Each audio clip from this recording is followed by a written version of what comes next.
நாயர் மாட்டோம் அண்ணாவோட ஆட்சியிலே கொண்டு வந்த சட்டம் அது திராவிட முன்னேற்ற கழகத்தின் திட்டம். அண்ணாவோட ஆட்சியிலே கொண்டு வந்த சட்டம் அது திராவிட முன்னேற்ற கழகத்தின் திட்டம். தன்னே நானே நம்பி நானே நம்பி நானே நம்பி தன்னே நானே நம்பி நானே நம்பி நானே நம்பி தன்னானே நானே நம்பி தன்னே நானே தன்னானே நம்பி நானே நம்பி தன்னே நானே.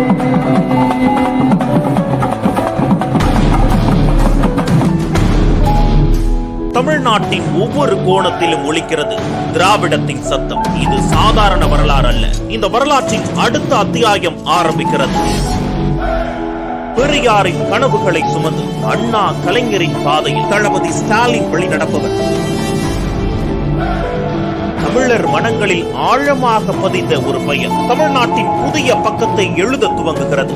இந்தியாவுக்கே வழிகாட்டும் திராவிட மாடல் ஆட்சியில் நம் முதலமைச்சருக்கு துணையா தமிழ்நாட்டின் எதிர்காலமா? தமிழ் மக்கள் நம்பும் நாயகன் உதயநிதி ஸ்டாலின்.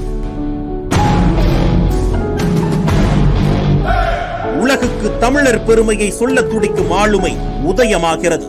உதயநிதி ஸ்டாலின் தமிழ்நாட்டின் களம் புதிய வீரம்.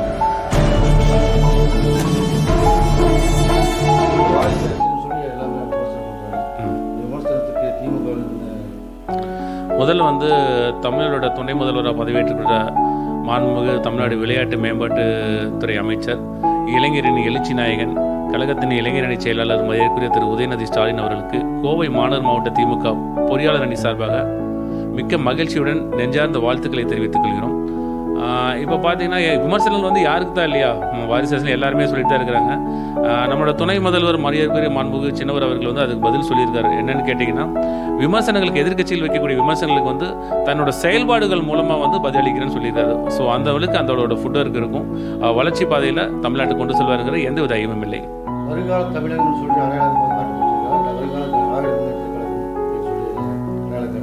எக்ஸாக்டா இப்போ எல்லாருமே வருங்கால நம்ம சின்னவர் அவர்கள் தான் வழிநடத்தி கொண்டு வரவங்களும் எந்த வித சந்தேகமும் இல்லை. அவர் தான் அடுத்த கட்சியை வழிநடத்தி சொல்லுவார். இப்பயே பார்த்தீங்கன்னா கடைசி தேர்தலில் பார்த்தீங்கன்னா அவர் தான் இன்சார்ஜாக போட்டாங்க. தமிழ்நாடு ஃபுல்லாக பார்த்தீங்கன்னா சூறாவளி பிரச்சாரம் போட்டு மிகப்பெரிய வெற்றியோட பெற்று தந்ததில் திரு உதயநிதி ஸ்டாலினோட பங்கு ஒரு முக்கியத்துவம் அமைந்தது. கலைஞருடைய சாதுரியம், முதலமைச்சர் ஸ்டாலினுடைய பொறுமை, விடாமுயற்சி, உழைப்பு, இதெல்லாம் உதயநிதி ஸ்டாலின் எதிர்பார்க்க கண்டிப்பாக 100க்கு 100% எதிர்பார்க்கலாம். மாண்புமிகு தமிழ்நாடு முதலமைச்சர் ஒரு 3 முகம் சொல்லலாம். 3 முகம் என்னென்னா, உங்களுக்கு பேரறிஞர் அறிஞர் அண்ணா, தந்தை பெரியார், முத்தமிழறிஞர் டாக்டர் கலைஞர் 3 முகம் சேர்ந்து தான் தமிழ்நாடு முதலமைச்சர் திரு தளபதி ஸ்டாலின் அவர்கள். அதே போல இவர் 4 முகம் சொல்ல, இந்த 4 பேர்த்தோட கொள்கைகளையும் செயல்பாடுகளையும் ஒரு ஒத்த முகமாக இவர் கொண்டு வருவதில் எந்த வித இது இல்லை. எல்லாத்துக்குமே நம்பிக்கை இருக்குது தமிழக மக்களுக்கு. வருங்கால தமிழகத்தில் கலைஞர் மாதிரி சாதுரியம், திறமை, ஆட்சி நிர்வாகத்தோட உதயநிதி ஸ்டாலின் வளர்ந்து கொண்டிருக்கிறார். 200% வளர்ந்துருவார். எல்லாத்தையுமே வளர்ச்சி பாதையில் கொண்டு செல்வார். அந்த அளவுக்கு அவரோட ஃபுட்டோவுக்கு இருக்கும். இப்போ மூத்த நிர்வாகிகளிடம், கட்சி தலைவர்களிடம் ஏதாவது மனக்கசப்பு இருக்கா? அப்படி இருந்துச்சுன்னா எந்தவித மன கஷ்டங்களும் இல்லைங்க. எல்லாத்தோட முழு சம்மதத்தோட ஆதரவோட தான் துணை முதல்வர் பதவியேற்றுக்கிறாருங்க. எந்த இதுவும் கிடையாதுங்க. இதெல்லாம் எதிர்கட்சிக்கு வைக்கக்கூடிய ஒரு விமர்சனங்கள், அதுதான் அவரோட செயல்பாடுகளை காமிக்கிறேன்னு சொல்லிட்டாரு. கண்டிப்பாக இன்னைக்கு ஸ்டார்ட் பண்ணுறாரு. இன்றைக்கி பார்த்தீங்கன்னா மதுரையில் ஒரு ஆலோசனை கூட்டம் போட்டுக்கிறாரு.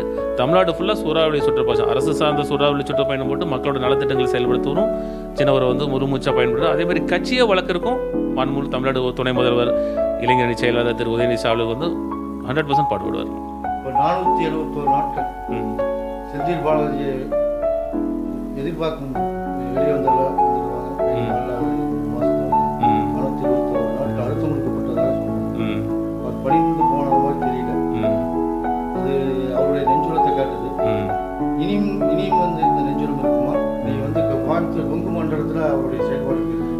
அதே மாதிரி பார்த்தீங்கன்னா, நம்ம சிறைச்சாலையிலிருந்து வெளியே வந்ததுக்கப்புறம் மீண்டும் 2வது முறையாக தமிழ்நாடு மின்சாரம், மதுவிலக்கு, ஆயத்துறை அமைச்சராக பதிவேற்றுள்ள கொங்கு படை தளபதி மரியாதைக்குரிய திரு வி செந்தில் பாலாஜி அவர்களுக்கும் பாராட்டுகளையும் வாழ்த்துக்களையும் தெரிவித்துக் கொள்கிறோம். முன்னே இருந்து கூட இப்போ டபுள் மடங்காக நம்ம அமைச்சர் செயல்படுவாருங்க. உள்ளேருந்து வெளியில் வந்ததுக்கப்புறம் பார்த்தீங்கன்னா, இது எதிர்க்கட்சியில் போட்டது ஒரு திட்டமிட்ட சரிதானே. நான் சென்னை போயிருந்தேங்க. சென்னையில் எல்லாரும் கழகத்தோடு எல்லாருமே போனாங்க.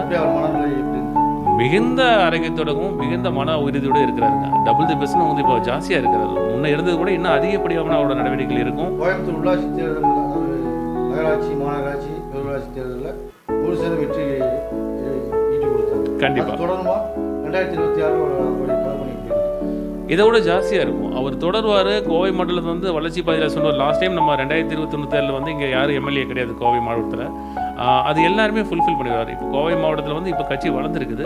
இதை வந்து நம்ம செந்தில் பாலாஜி வந்ததுக்கப்புறம் இன்னும் பார்த்தீங்கன்னா அடுத்து வருகிற 2026 வந்து தளபதி எங்களுக்கு வந்து ஆணையிட்டு இருக்கிறார். என்னென்னு கேட்டிங்கன்னா குறைஞ்சபட்சம் 200 சட்டமன்ற தொகுதி வந்து இருக்குன்னு சொல்லியிருக்காரு. அது தளபதியோட இலக்கு. பட் நாங்கள் வந்து ஃபுட்டர் கலப்பணியில் இருக்க நாங்களாம் எங்களை மாதிரி தொண்டர்களை பார்த்தீங்கன்னா 200க்கு மேலே வந்து வெட்டி ஈட்டத்திற்கு ஒரு ஃபுட்டருக்கு நாங்கள் பண்ணி அது தலைவருக்கு வந்து நாங்கள் காணிக்கிறோம். அதுக்கு முழு கோவை மண்டலத்தில் பார்த்தீங்கன்னா திரு செந்தில் பாலாஜி அமைச்சர் வந்து முழு மூடாக பயன்படுவார். அவர் கூட நாங்களும் சேர்ந்து நம்ம களப்பணி ஆற்றுவோம். சின்னவரோட கேன்வாசிங் ரொம்ப முக்கியத்துவமாக இருக்கும். திராவிட மாடல் அரசு சரியான பாதையில் தான் போயிட்டு இருக்கா. பெரியாரை வந்து மக்கள் எல்லாம் ஏற்றுக்கிறாங்களா? பெரிய வார்த்தைகளா இல்லை செயல்பாடு 100% செயல்பாடுங்க சார். திராவிட மாடல் அரசு இப்போ தமிழ்நாட்டில் மட்டும் நடக்கல, இந்தியா ஃபுல்லாகவே நடக்குது. ப்ரீவியஸாக நடந்த எலெக்ஷனில் எல்லாமே இந்த திராவிட மாடல்ஸில் என்ன சாதனைகள் என்ன திட்டங்கள் நிறைவேற்றுமோ இதுதான் பக்கம் அண்டை மாநிலங்களும். உதாரணத்துக்கு நம்ம கர்நாடகா இது பண்ணாங்க, தெலுங்கானா தான். அந்த மாதிரி எங்களோட கொள்கையில் திட்டங்களை அவங்க அறிவிச்சு தான் அவங்க வின் பண்ணாங்க. இந்தியா ஃபுல்லாகவே இது பண்ணுறாங்க. இப்போ காலை உணவு திட்டம் ஒரு திட்டத்தை நான் சொல்கிறேன். இந்த காலை உணவு திட்டங்கிறத பார்த்து இந்தியா தாண்டி இன்றைக்கி கனடா அயல்நாட்டிலையுமே வந்து சிறப்பாக இருக்குது. அந்தளவுக்கு திராவிட மாடல் அரசு வந்து வெற்றி பெற்றிருக்கு. ஒரு உலகத்திற்கே ஒரு எடுத்துக்காட்டாக நம்மளோட திராவிட மாடல் அரசோட திட்டங்கள் செயல்பட்டு கொடுத்து எல்லாருமே நம்புகிறாங்க. நல்ல நோக்கம் என்னும் 2026 200க்கு சீட்டு வேலை நம்ம வாழ்த்துக்கிறோம். கண்டிப்பாக எங்களோட திட்டங்கள் அதுக்கு ஆதரவு இருக்கும். தலைவரோட திட்டங்கள் அதுக்கு கண்டிப்பாக முழு மூச்சாக இருக்கும்.